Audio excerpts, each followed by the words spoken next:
bonheur m'accompagne à la fin de ma vie. Isabelle, je meurs pour vous avoir servi. Et de quelques tranchants que je souffre les coups, je meurs trop glorieux puisque je meurs pour vous.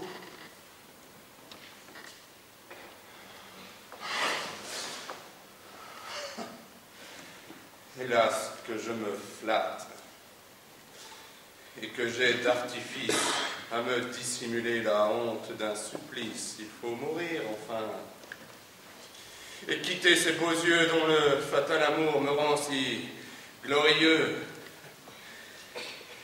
L'ombre d'un meurtrier creuse ici ma ruine.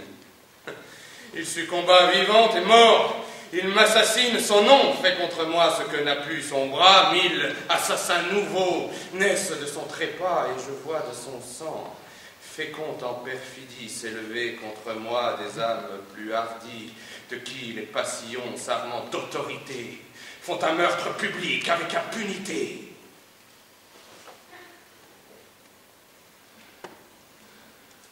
Je frémis aux pensées de ma triste aventure. Dans le sein du repos, je suis à la torture, au milieu de la nuit et du temps du sommeil, je vois de mon trépas le honteux appareil, j'en ai devant les yeux les funestes ministres.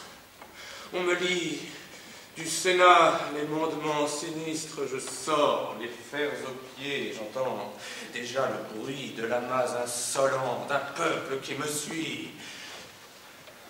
Je vois le lieu fatal où ma mort se prépare, là.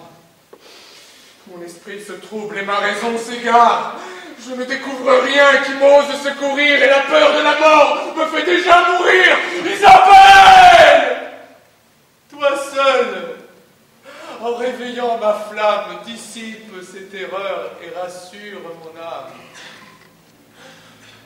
Aussitôt que je pense à tes divins attraits, je vois s'évanouir ces infâmes portraits.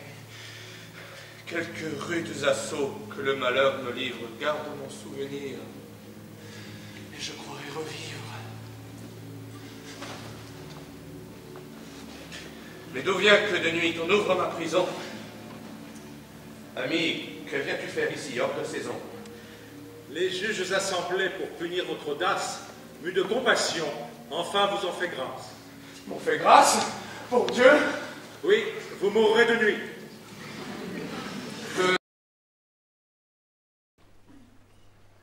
Quel bonheur m'accompagne à la fin de ma vie! Isabelle, je meurs pour vous avoir servi! Et de quelques tranchants que je souffre les coups, je meurs trop glorieux! Puisque je meurs pour vous!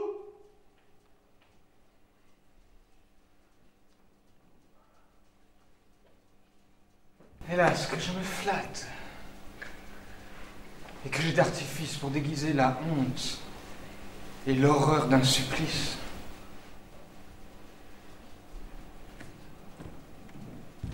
Il faut mourir enfin, et quitter ces beaux yeux dont le fatal amour me rend si glorieux. L'ombre d'un meurtrier cause encore ma ruine. Il succomba vivant et mort. Il m'assassine. Son nom fait contre moi ce que n'a pu son bras. 1000 assassins nouveaux naissent de son trépas, et je vois de son sang, fécond en perfidie, s'élever contre moi des âmes plus hardies, de qui les passions, s'armant d'autorité, font un meurtre public, avec impunité. Demain, de mon courage, ils doivent faire un crime, donner au déloyal ma tête pour victime, et tous, pour le pays, prennent tant d'intérêt qu'il ne m'est pas permis de douter de l'arrêt. Ainsi, de tous côtés, ma perte était certaine. J'ai repoussé la mort, je la reçois pour peine. D'un péril évité, je tombe dans un nouveau, et des mains d'un rival, en celles d'un bourreau. Je frémis aux pensées de ma triste aventure. Dans le sein du repos, je suis à la torture.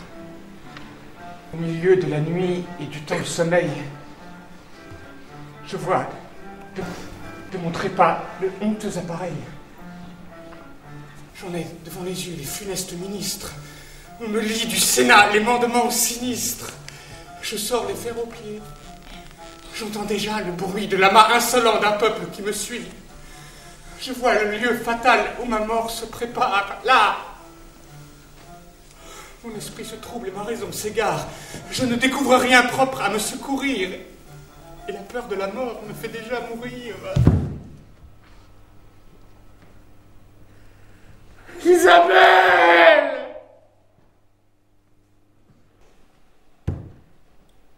Toi seul, en réveillant ma flamme, dissipe cette terreur et rassure mon âme.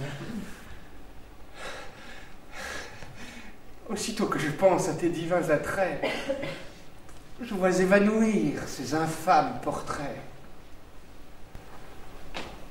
Quelques rudes assauts que le malheur me livre. Garde mon souvenir, et je croirai revivre. Mais d'où vient que de nuit on ouvre ma prison? Ami, que viens-tu faire ici hors de saison? Les juges assemblés pour punir votre audace, mus de compassion, enfin vous ont fait grâce. M'ont fait grâce, bon Dieu! Oui, vous mourrez de nuit.